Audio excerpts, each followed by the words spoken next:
I call Tawfiq Atai to motivate us in Tamil. Assalamu alaikum wa rahmatullahi wa barakatuhu. Wa alaikum salam wa rahmatullahi wa barakatuhu. Alhamdulillah. இந்த 79வது சுதந்திர தின நிகழ்வில் நாம் எல்லாம் ஒன்று கூடியிருக்கின்றோம். நாம் ஒவ்வொரு கொடியேற்றுகின்ற நிகழ்விலும் சில சம்பந்தமான புத்துணர்வு தருகின்ற விஷயங்களை நாம் எல்லாம் கேட்டு வருவோம். ஆனால் அதனை தொடர்ந்து இன்றைக்கோ சுதந்திர தின விழா. நாம் சொல்லக்கூடிய விஷயம் என்பது நம் இந்த நாட்டை எவ்வாறு பாதுகாக்க வேண்டும், இந்த நாட்டினுக்கும் நமக்கு தொடர்பு ஏற்பட்டது என்பதை பற்றி சில விஷயங்களை உங்களுக்கு முன்னால் பகிர ஆசைப்படுகின்றேன். ஆரம்பமாக இறைவனுடைய திருவசனத்தை சொல்லி உங்களுக்கு இதை நான் கூறினேன் என்று சொன்னால் இந்த அவைக்கு ஒரு ஏற்றமாக இருக்கும். அல்லாஹ் அவன் அல்மறையாம் திருமறையிலே கூறுகின்றான், ஃபக்ஸிஸுல் கஸஸ லஅல்லஹும் யதஃபக்கரூன் என்பதாக சொல்லி காட்டுகின்றான்.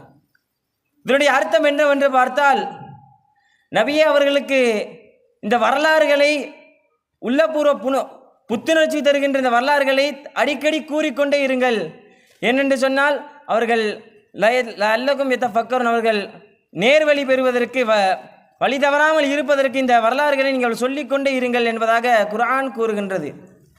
ஆக ஒரு சமூகம் முன்னேற வேண்டும் என்று சொன்னால் அவன் வாழுகின்ற நாட்டினுடைய வரலாறு அறிந்திருக்க வேண்டும், அந்த நிகழ்கால நிதர்சனங்களை அவன் அறிந்திருக்க வேண்டும், வருங்காலத்தினுடைய வியூகங்களை அவன் அறிந்திருக்க வேண்டும். இதுதான் ஒரு சமூகம் வெற்றி பெறுவதற்குரிய ஒரு அடையாளமாகும்.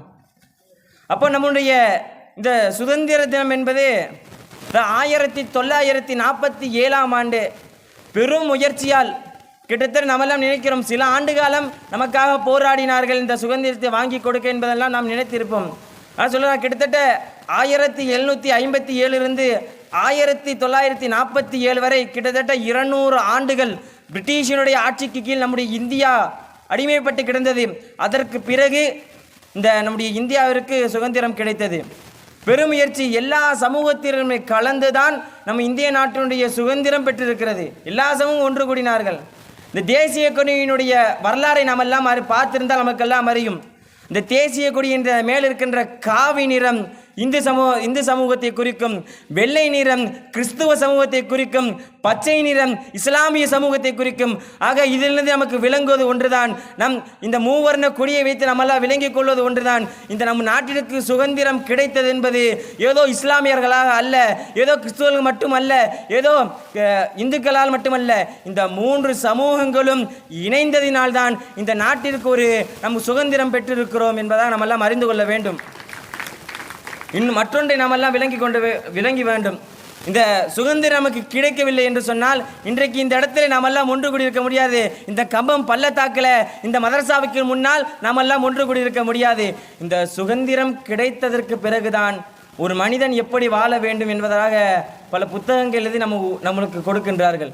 ஆக நம்ம இந்த சுதந்திரம் இந்த நாளினுடைய நம்மெல்லாம் ஒரு உறுதிமொழியை நாமெல்லாம் எடுக்க வேண்டும். என்னுடைய நாடு எனக்கு சொந்தமானது, என்னுடைய ஒட்டுமொத்த இங்கு வாழக்கூடிய அனைத்து நண்பர்களும் என் உடன் பிறந்தவர்கள், இங்கு இருக்கிறவர்களெல்லாம் என் சொந்த பந்தங்கள், தொப்புள்கடி உறவுகள் என்பதை நாமெல்லாம் நம்முடைய உள்ளங்களில் உணர்வுபூர்வமாக நாமெல்லாம் ஏற்று நடக்க வேண்டும். அதனுடைய உணர்வு துளியைத்தான் இந்த நிகழ்வு நமக்கு உணர்த்தி கொண்டிருக்கிறது. ஆக இனி வரும் காலங்களில் நம்முடைய இந்திய நாட்டை நாம் எவ்வாறு மதிக்க வேண்டுமோ, எவ்வாறு இந்த இந்திய நாட்டினுடைய கலாச்சாரம் நமக்கு என்ன சொல்லிக் கொடுக்கிறதோ, இந்த இந்திய நாட்டினுடைய நிகழ்வு நமக்கு எதையெல்லாம் நினைவு கூற சொல்லுகிறதோ அதையெல்லாம் நினைவு கூறமாக அதைத்தான் குர்ஆன் கூறுவது. இந்த விஷயங்களை இந்த சமூகத்தினுடைய வரலாறுகள் நீங்கள் அடிக்கடி நபியை நீங்கள் சொல்லிக் கொடுங்கள் என்பதாக குர்ஆன் சொல்லுகிறது. ஆக அந்த குர்ஆனுடைய வசனத்துக்கு ஏற்றவாறு இனி வரும் காலங்கள் நாம் எல்லாம் வாழ்வோமாக. ஆமீன். ஸலாமு அலைக்கும் வ ரஹ்மத்துல்லாஹி வ பரகாத்துஹு.